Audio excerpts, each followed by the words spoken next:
Bismillahirrahmanirrahim. Assalamualaikum warahmatullahi wabarakatuh.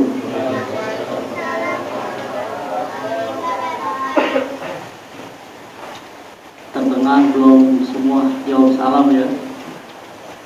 Untuk yang jawab salam saya tadi ya, ada daun salam siap saji. Yang jawab salam mudah-mudahan banyak rezekinya. Yang belum jawab salam barangkali salamnya sudah berubah menjadi salam Pancasila. Betul? Ada yang sudah merealisasikan salam Pancasila? Belum. Kalau ada saya langsung pulang hari. Assalamualaikum warahmatullahi wabarakatuh. Waalaikumsalam warahmatullahi wabarakatuh. Alhamdulillahilladzi bi ni'matihi tatimmu shalihat. Segala puji bagi Allah yang dengan nikmatnya sempurna segala kebaikan. Wassalatu wassalamu ala nabiyyina Muhammad wa ala alihi wa sahbihi ajma'in. Salawat dan salam semoga senantiasa tercurahkan kepada Nabi kita Muhammad sallallahu alaihi wasallam beserta keluarga dan semua sahabatnya. Amma ba'du. Allahumma la sahla illa ma ja'altahu sahla wa anta taj'alul hazna idza syi'ta sahla. Amin. Allahumma amin. Bapak, Ibu, saudaraku sekalian yang saya hormati dan cintai karena Allah Subhanahu wa taala, segenap pengurus Masjid Al-Barakah, kemudian juga wabil khusus narasumber kita ya, bukan ibu ya, apa Oma Salu hari ini. Oh gitu. Tapi masih ada sama ada hari-harinya ya. Ini paling dia cakep banget ngaturnya. Juga kalau Ustaz tadi Abu ada ya? Ada ya? Ini mohon maaf ya, ada salah miskomunikasi barangkali ini. Kaget juga saya dibilang tadi dari Jogja. Kalau beliau dari Jogja tuh subhanallah, ada ciri khasnya ya. Saya bukan dari Jogja. Nanti ada miskomunikasi. Bang Boy diam aja lagi. Ya. Insyaallah saya paling jauh dari Ustaz dan Oma, saya paling jauh ya. Perjalanan kurang lebih 15 menit tuh. Jadi belakang komplek Kosrat, Tukangan Utara, Jakarta Selatan. Lumayan pagi, cuma 15 menit tadi. Ya tadi bayangkan hadir ke sini yang penuh nih banyak begitu ya. Relawannya luar biasa. Dari pagi saya pantau, waduh penuh juga ini. Alhamdulillah siang hari ini masih penuh ya. Saya lihat sendalnya sampai di luar. Saudaraku sekalian rahimakumullah, saya akan membawakan atau kita akan mengkaji satu hadis saja. Ini durasinya sampai jam berapa? Saya 30 menit. Biasanya 2 jam saya dulu. 30 menit juga baik. Karena hanya satu hadis saja, karena 30 menit ya. Baik. Namun sebelumnya hadis tersebut insyaallah ta'ala setelah saya coba baca dan memahami, insyaallah itu ada pada kita semua nanti. Jadi ada 7 kelompok manusia yang dia akan mendapatkan perlindungan Allah pada saat tidak ada perlindungannya nanti pada hari kiamat. Saya perhatikan sepertinya di antara 7 bahkan ke-7-7-nya insyaallah ada pada kita semua. Sebelumnya saya ingin bertanya dulu sebelum kita bahas hadis tersebut. Siapa yang menuju tempat ini dari rumahnya membaca doa keluar rumah? Alhamdulillah. Antum baca? Silakan baca. Bismillahirrahmanirrahim. Bismillahirrahmanirrahim. La haula wala quwwata illa billah. Artinya apa? Bismillah. Dengan nama Allah. Aku bertawakal kepada Allah. Yang tiada daya Tidak ada tiada daya dan tiada upaya melainkan pertolongan Allah. Barakallahu fiik. Nah, ada hadiah yang baca doa, ada hadiah. Ya. Afwan. Tadi yang ini awal ada yang baca doa dari keluar dari rumah tadi ada siapa? Oh,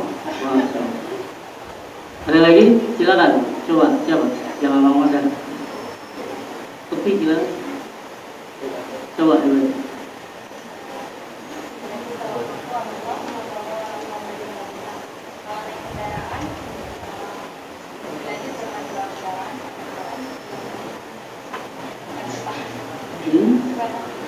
Subhanallah. Iya, barakallah. Iya, baca di akhir karena bacanya dua namanya.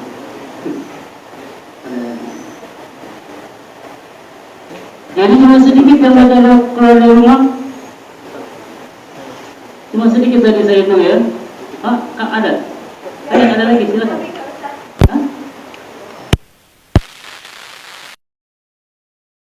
Semua sangat beruntung yang tidak baca doa keluar dari rumah, sangat rugi. Menunjukkan bahwa itu pede dengan dirinya sendiri. Orang yang keluar dari rumah tidak baca doa keluar dari rumah, seolah dia tidak butuh Allah Subhanahu wa Ta'ala. Masya Allah. Itu doa keluar dari rumah paling luar biasa, ya.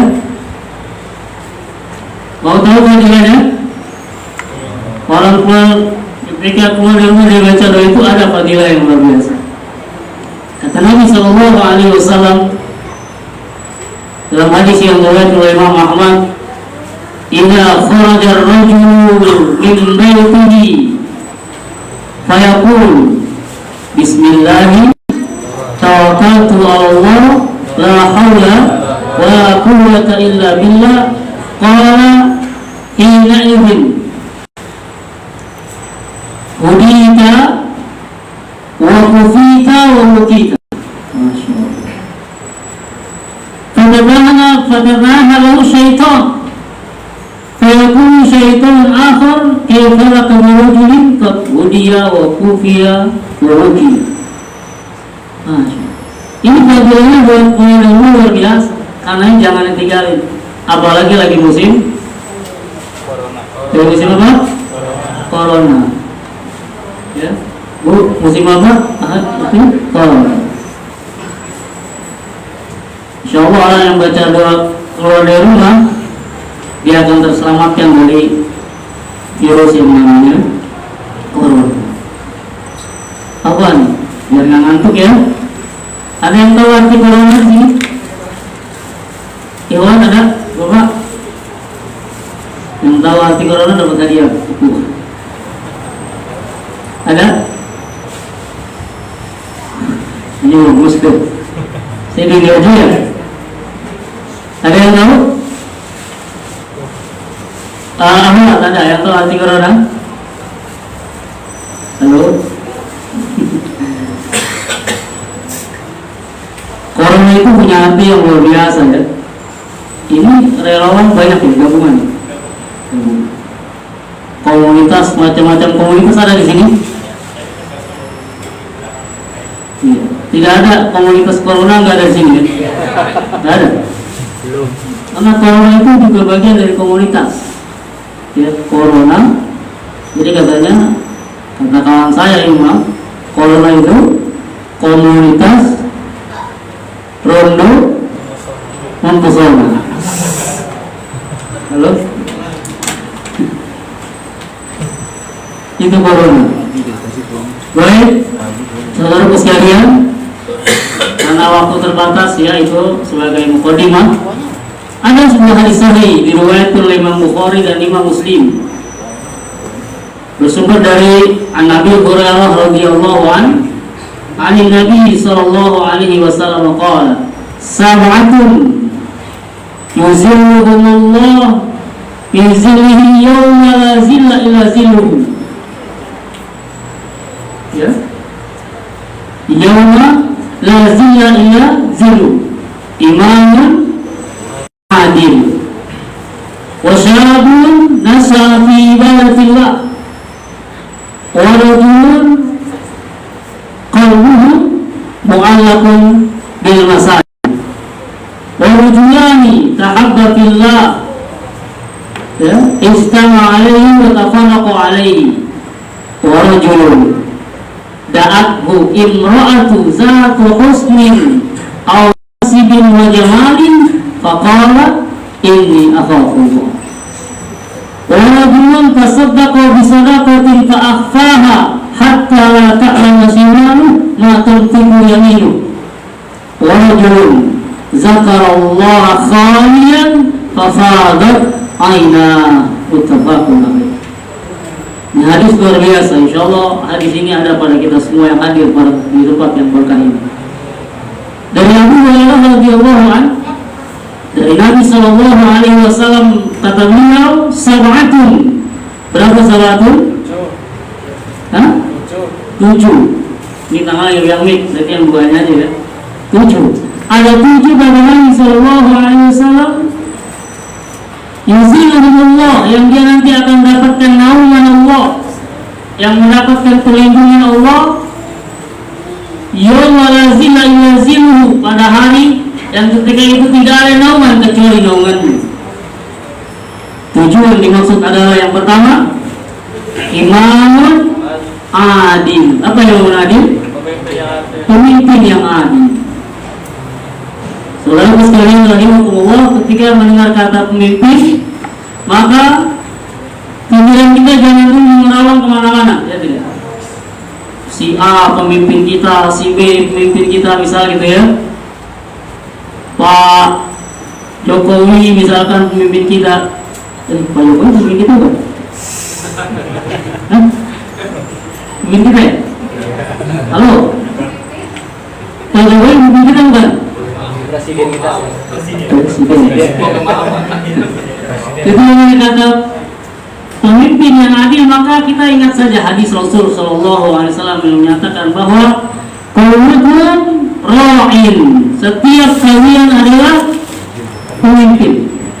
Wa kullukum mas'ulun an ra'iyatihi, dan setiap kalian akan dimintai pertanggungjawaban dari apa yang dipimpin. Ini enggak usah nunjuk hidung orang dulu. Jokowi misalkan, Pak Anies Baswedan misalkan, jangan. Kita tunjuk diri kita dulu. Ini kita sebagai pemimpin, sudahkah kita berbuat adil? Minimal adil kepada diri kita sendiri, misalnya. Kalau yang sudah berkeluarga, maka sudahkah dia adil kepada keluarganya, kepada istri dan anak-anaknya, gitu. Dan seterusnya. Jadi lebih kepada muhasabah, apakah kita termasuk pemimpin yang adil? Ya, timbang kita selalu mengkritisi para pemimpin yang terkadang kita lupa akan kekurangan-kekurangan yang ada pada diri kita semua. Ya, mudah-mudahan kita yang hadir di sini termasuk pemimpin-pemimpin yang bisa berlaku adil minimal terhadap diri kita sendiri. Kalau kita adil dalam memimpin, beruntunglah karena dia akan mendapatkan naungan Allah Subhanahu wa taala pada saat orang ketika itu bingung. Tapi orang yang mendapatkan perlindungan Allah, dia akan tenang. Yang kedua, kata Rasul sallallahu alaihi wasallam, yang kelak akan mendapatkan perlindungan Allah Subhanahu wa taala, wa syabun nas'a fi ibadatillah. Anak-anak muda yang tumbuh dalam beribadah kepada Allah Subhanahu wa taala. Ya. Anak-anak mudanya kalau model kayak antum semua ini, ya. Masya Allah. Ingat pesan Imam Syafi'i rahimahullah ta'ala, kata beliau apa? Hiya disubbani amru ummah, in taqaddamtum taqaddamat, wa in ta'akhartum ta'akharat. Kata Imam Syafi'i rahimahullah ta'ala, hiya disubbani amru ummah, di tangan para pemuda lah urusan umat di masa yang akan datang. In taqaddamtum taqaddamat. Jika para pemudanya maju, para pemudanya yang model antum semua ini, maka taqaddam, umat di masa yang akan datang akan terlihat maju. Akan tapi sebaliknya, kata beliau, wa in ta'akhartum, kalau anak-anak mudanya terbelakang, anak-anak mudanya jauh dari masjid misalnya itu, anak-anak mudanya jauh dari hadir di majelis-majelis ilmu, ta'akhir, maka umat di masa yang akan datang itu akan terlihat kemundurannya. Oleh Makanya beruntunglah menjadi para pemuda yang dia tumbuh dalam beribadah kepada Allah Subhanahu wa taala. Lalu yang ketiga, rajulun qalbuhu mu'allaqun bil masajid. Seseorang yang hatinya senantiasa terpaut dengan masjid. Masyaallah ya. Hadir majlis ilmu sudah pasti di masjid, ya. Atau hal-hal yang ada korelasinya dengan masjid, dia begitu simpati, dia ambil bagian di dalamnya, ya. Apalagi tadi saya lihat videonya ada bersih-bersih masjid ya, ada ya, itu luar biasa. Tapi saya lihat Bang Boy nggak ada tuh lagi bersih-bersih masjid. Mana tuh? Malu antum tamu pada bersih-bersih masjid, nanti kabur. Mana Bang Boy ini? Rekam dan rekam. Hah? Rekam. Oh. Itu ya. Pokoknya apa yang terkait dengan masjid dia peduli, dia bersihkan masjid gitu. Ya. Masjid lagi sekarang ini Al-Barkah lagi renovasi apa kalau nggak salah ya. Kan dia punya kelebihan harta, dia bantu pembangunannya dan seterusnya. Kemudian yang keempat, rajulun tahaba fillah. Seseorang yang saling mencintai karena Allah Subhanahu wa taala. Al-hubbu fillah, mereka mencintai karena Allah Subhanahu wa taala. Ya. Idza ijtama'a alaihi wa tafarraqu alaihi, kalau berkumpul, kalau berpisah, maka dia lakukan semata-mata karena Allah Subhanahu wa taala. Kemudian yang berapa sekarang? Terima ya? Yang kelima, kata Rasul sallallahu alaihi wasallam, seorang yang akan mendapatkan perlindungan Allah Subhanahu wa taala adalah rajulun da'athu imra'atun zatu husnin wa jamalin faqala inni akhafullah. Ini yang kelima nih, ya. Jadi PR berat para pendidik, para ustadz, para kiai, para tokoh agama, menjadi PR berat yang kelima. Apa artinya? Seorang laki-laki da'athu imra'atun zatu husnin wa jamalin, ada seorang laki-laki yang diajak berzina oleh seorang wanita, yang wanita ini luar biasa, sudah cantik, kaya pula. Tapi orang ini luar biasa, dia katakan apa? Faqala inni akhafullah, sesungguhnya aku takut kepada Allah Subhanahu wa taala. Masih ada nggak Pak Haji anak muda zaman sekarang kayak gitu? Zaman now nih? Kalau dalam sejarah kita baca cerita ini, Nabi siapa? Nabi Yusuf alaihissalam. Adakah Yusuf zaman now? Afwan, antum nih yang paling depan, antum siapa namanya? Azam. Kalau ada kasus seperti itu, ada seorang wanita cantik, kaya, dia ngajak antum untuk berzina, apa jawaban antum? Enggak. Benar nih.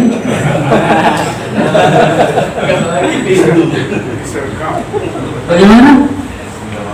Kamu? Masya Allah.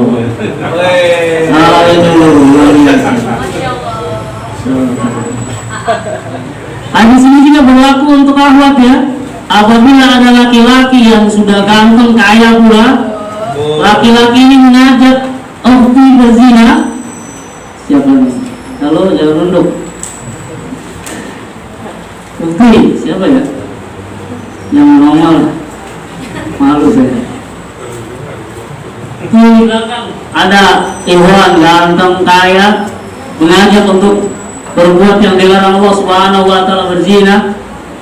Apa reaksi Ukhti yang di belakang? Ya, oke, iya. Kan namanya belum tahu saya siapa. Nggak mau, punya dua makna loh.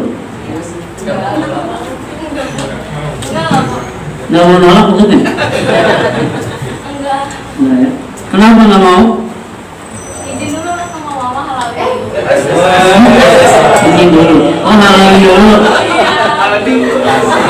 Halal dulu. Ini izin dulu. Ada. Iya, pas banget nih bukunya, beberapa nasihat untuk keluarga muslim. Itu yang belakang.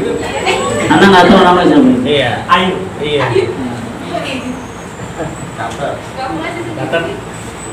Dia jadi PR berat ya, karena akses menuju ke perbuatan itu luar biasa di zaman dulu ya. Wah, mudah orang mengakses sesuatu yang bisa mengakibatkan mereka melakukan perbuatan yang dihadap Allah Subhanahu wa Ta'ala.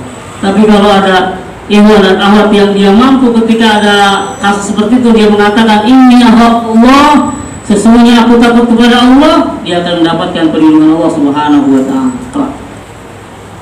Kemudian yang ke-6 ya, warajulun tasaddaqa bisadaqatin fa'akhfaha. Ini luar biasa. Seseorang yang bersedekah yang dengan sedekahnya itu dia lakukan fa'akhfaha. Apa fa'akhfaha? Sembunyi-sembunyi. Sampai-sampai dilakukan Nabi hatta la ta'lamu shimalu, sampai tangan kirinya enggak tahu tunfiqu yaminu, apa yang diinfakkan dengan tangan kanan, apa yang disedekahkan dengan tangan kanan. Luar biasa, rahasia, sedekahnya rahasia. Sedekah rahasia merupakan keutamaan yang luar biasa. Kalau ada orang sedekah dengan terang-terangan boleh? Boleh ya? Loh. Ada sedekah 500.000, dia gunakan namanya, misalkan boy, wih boy 500.000. Ini antum nih, ya anak tulis 500.000. Ya, antum jangan antum.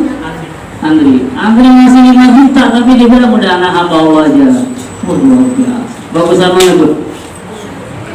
Yang hamba Allah sama boy. Ini hamba Allah 5 juta. Bang boy 500.000 pakai nama lagi gitu. Bagusan mana? Cakep. Dua-duanya bagus.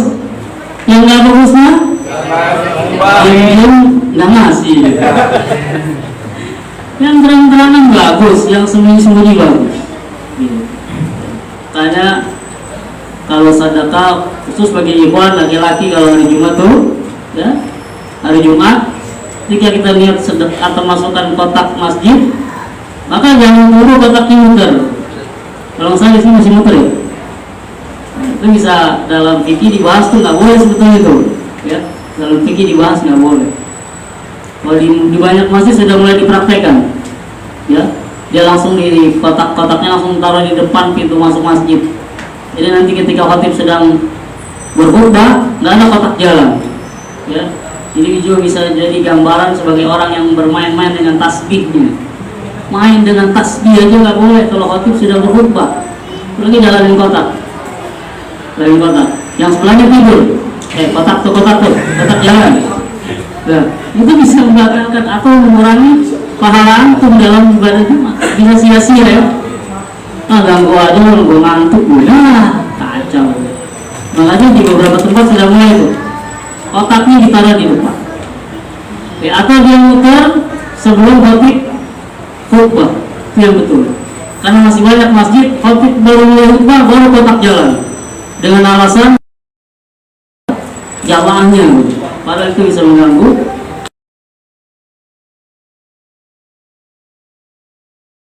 Yang terakhir apa?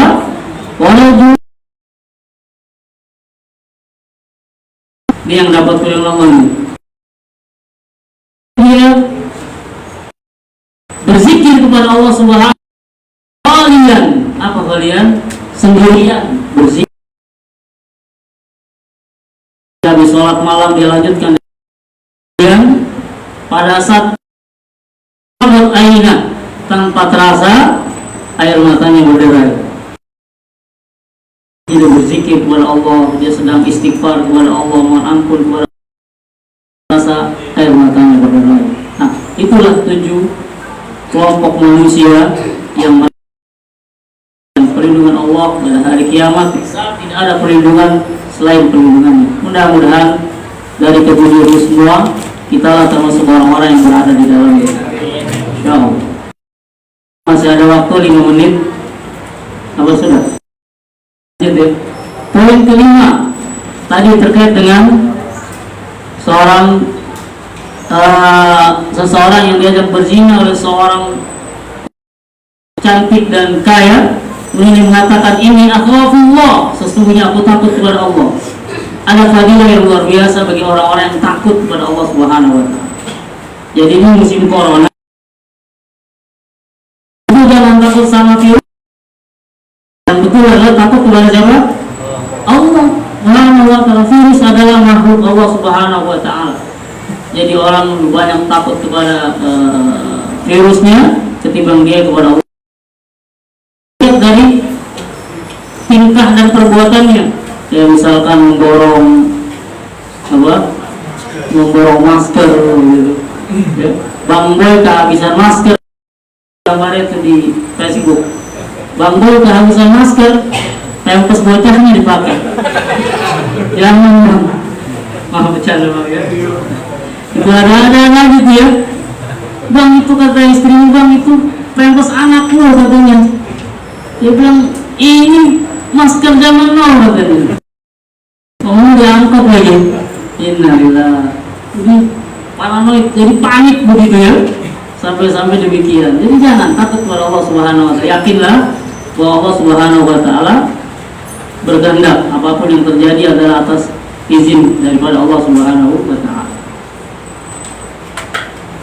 Kemudian apabila orang yang takut kepada Allah Subhanahu wa taala juga ya, kelak dia nanti akan mendapatkan 2 surga. Begitu dijelaskan dalam sebuah ayat, orang yang takut kepada Allah kelak akan mendapatkan 2 surga.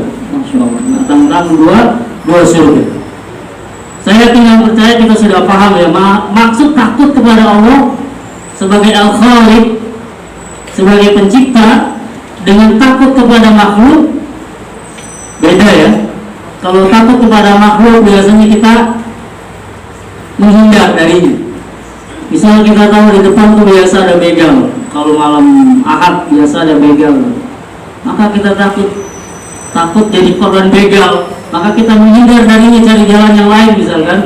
Itu dibolehkan dalam syariat itu, menghindar dari perbuatan jahat ya. Kemudian juga takut kepada sekarang virus misalkan gitu, itu kan makhluk ya. Lalu kita mencari sebab, pakai masker misalkan gitu ya. Kemudian juga jangan dekat ke satu wilayah, di situ memang sudah banyak orang terjangkiti virus corona misalkan, kita cari jalan yang lain, itu boleh ya, selama ketakutannya kepada makhluk itu tidak berlebihan, tidak sampai dia malah menjauh dari Allah Subhanahu wa taala, malah dia termasuk ketakutan yang sangat tercela. Tapi kalau takut kepada Al-Khaliq, kepada Allah Subhanahu wa taala, bermakna taqarruban ilallah. Orang yang takut kepada Allah, dia akan senantiasa untuk dekat kepada Allah Subhanahu wa taala. Sebanyak lagi tentunya fadilah tentang orang yang takut kepada Allah Subhanahu wa taala. Sampai sini ya waktunya yang diberikan kepada saya. Kurang lebihnya mohon maaf ya. Assalamualaikum warahmatullahi wabarakatuh. Untuk saudara laki-laki dan perempuan, apa ada yang bertanya untuk tentang materi kita ya? Di luar materi nggak apa-apa ya Ustaz ya? Ya, untuk bertanya di luar materi pun tidak apa-apa, tapi kalau mau bertanya tentang materi tadi pun nggak apa-apa. Dari saudara laki-laki ada yang mau ditanyakan? Ya.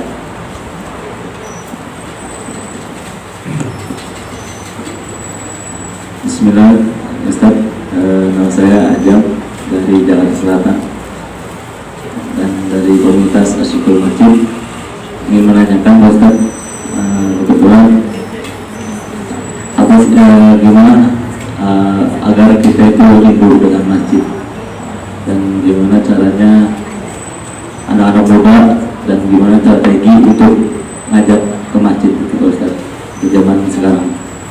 Sekian.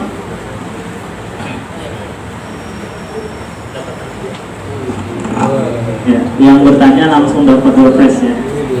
Silakan Ustaz untuk dijawab.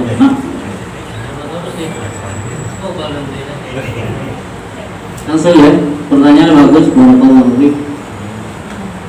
Ya perlu dilatih ya. Orang cinta rindu kepada masjid perlu dilatih.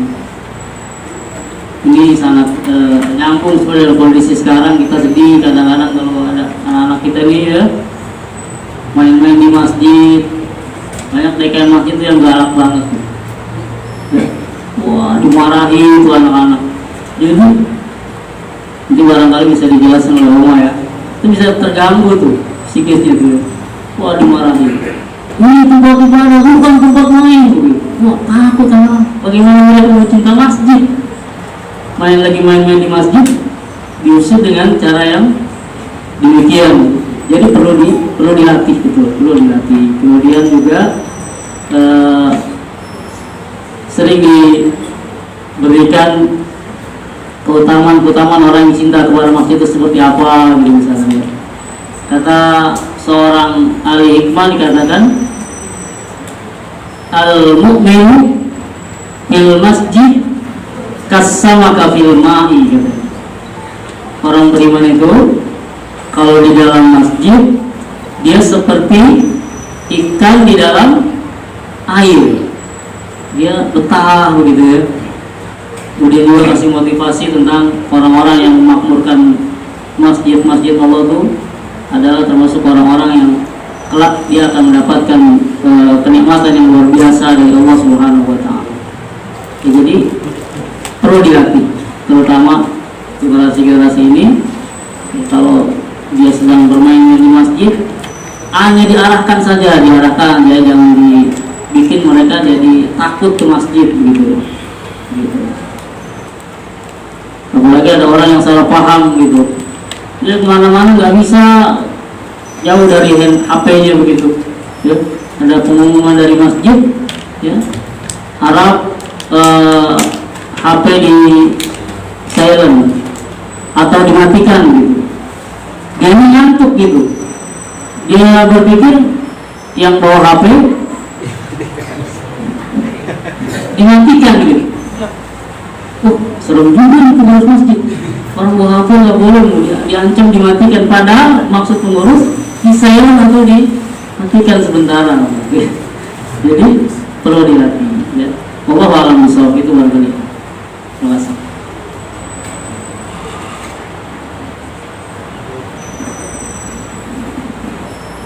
Untuk saudara perempuan, apa ada yang mau dipertanyakan?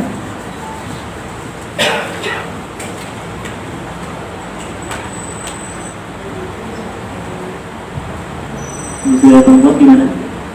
Ada yang mau ditanyakan? Gak usah malu-malu, langsung dapat hadiah kok. Oh, boleh.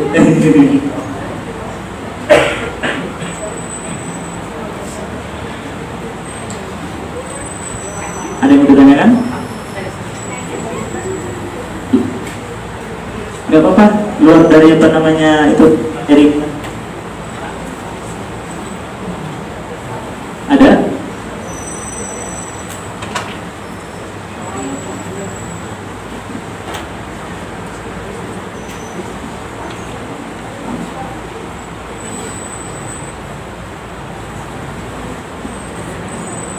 Bismillahirrahmanirrahim. Assalamualaikum warahmatullahi wabarakatuh.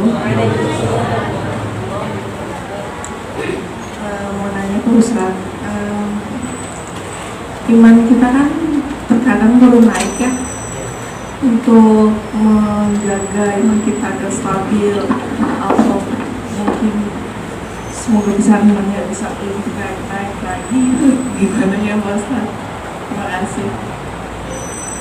Ya. Ini dikirim.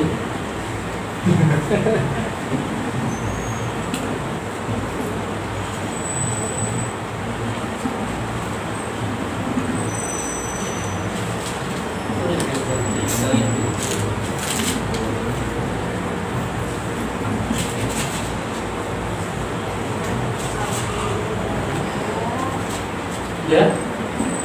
Jadi bagus juga pertanyaannya tentang iman yang naik turun. Memang disebutkan oleh para ulama, al-iman yazidu wa yanqus, iman kadang bertambah kadang berkurang.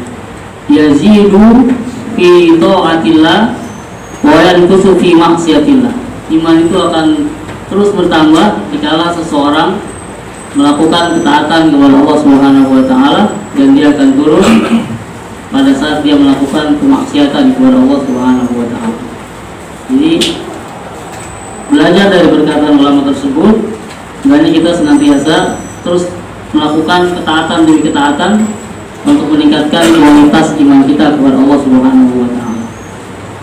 Cara lainnya seperti ini, gabung dengan komunitas-komunitas yang kesehariannya atau saat melakukan aktivitasnya adalah dalam rangka juga ada nilai-nilai ketaatan kepada Allah Subhanahu wa taala. Gabung, jangan sendirian, ya. Wa'tasimu bihablillahi jami'an wa la tafarraqu. Jangan sendirian, cari komunitas-komunitas yang mereka juga berusaha untuk melakukan ketaatan kepada Allah Subhanahu wa taala. Ini bisa meningkatkan kualitas iman kita insyaallah terus. Adapun biasa itu ya, kadang bertambah, kadang berkurang, ya. Karena ketika turun, kita rasakan turun, maka banyaklah beristighfar kepada Allah Subhanahu wa taala. Mohon ampun kepada Allah Subhanahu wa taala dan banyak berdoa kepada Allah Subhanahu wa taala, ya. Itu saja yang bisa disampaikan. Kurang lebihnya wallahu a'lam bishawab.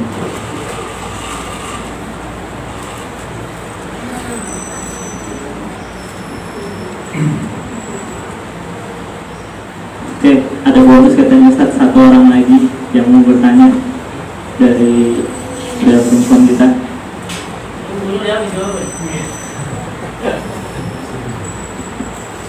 Assalamualaikum warahmatullahi wabarakatuh.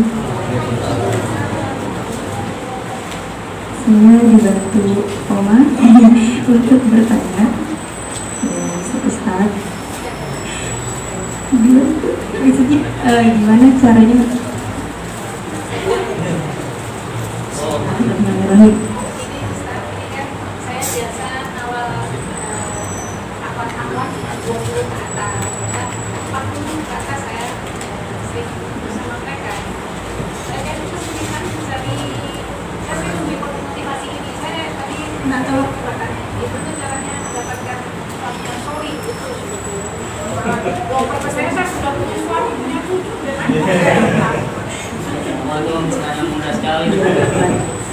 Ya, itu aja sih. Di sebelah ada dia loh. Ya,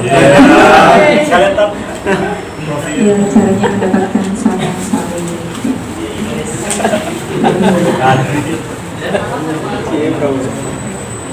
Kalau suami dong.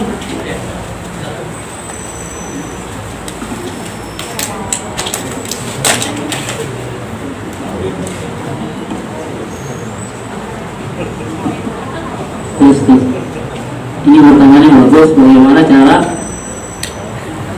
mendapatkan suami yang ini sebetulnya agak sensitif ya. Iya, enggak, kalau persoalan ini sebenarnya agak sensitif, tapi alhamdulillah hari ini saya dikawal oleh putri saya yang pertama. Kebetulan beliau lagi halangan, jadi nggak bisa gabung dengan ukti di sini ya. Siap. Di jamu kan tuh anak-anak. Kalau nggak di jamu udah pulang. Di luar ya, Mama. Jadi putri saya di luar tadi. Karena lagi halangan nggak mau masuk. Sensitif. Mudah-mudahan nggak dengar anak. Jadi pastinya harus yang soleh kalau laki-laki ya. Itu nggak tadi. Nggak mungkin cari ikhwan yang soleh. Jangan musibah gitu. Harus yang soleh. Ya tadi sama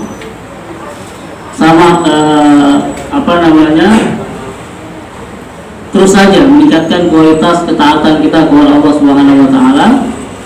Gabung dengan komunitas-komunitas seperti ini, itu biasanya insya Allah otomatis dia akan ketemu dengan jodoh yang baik ya.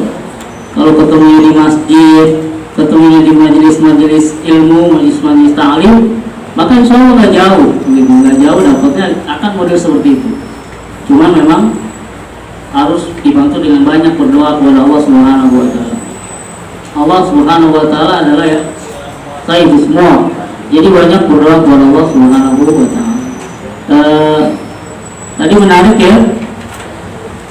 Oma biasa kawal ahwat yang berapa apa? Jelita ya? Ya, saya Jelita apa wanita? segala macam dari Makanya saya keterima. Itu bagian nomor ya. Tapi tadi mudah sebetulnya. Kalau untuk mendapatkan iman soleh maka dia harus tadi komunitasnya seperti ini. Insya Allah dengan sendirinya otomatis akan mendapatkannya. Ya. Saya ada stok.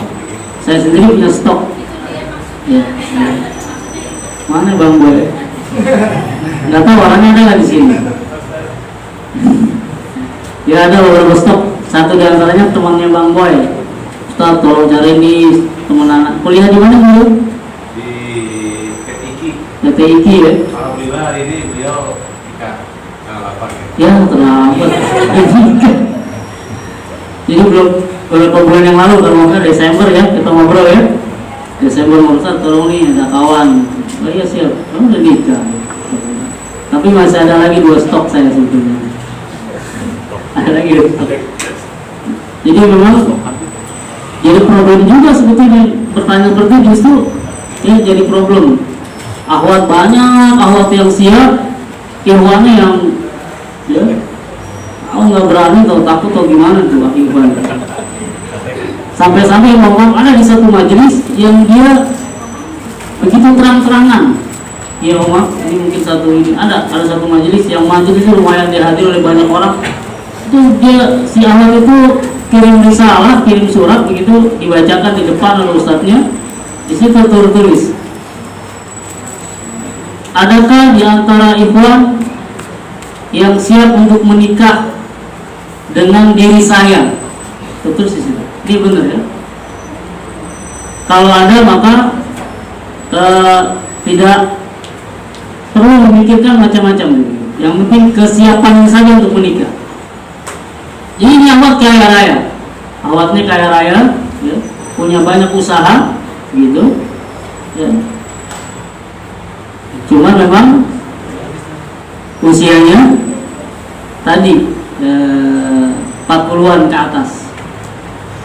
Ada yang siapa? Halo? Itu ada yang siapa? Antum ya. Ya jadi ini insya Allah ya, jadi optimis saja kepada Allah Subhanahu Wa Taala bahwa kalau kita hadiri model majelis-majelis seperti ini, insya Allah nggak sulit akan menemukan jodoh, karena Allah sudah siapkan ya laki-laki yang baik buat wanita yang baik. Jadi begitu pun sebaliknya. Wallahu a'lam bishawab.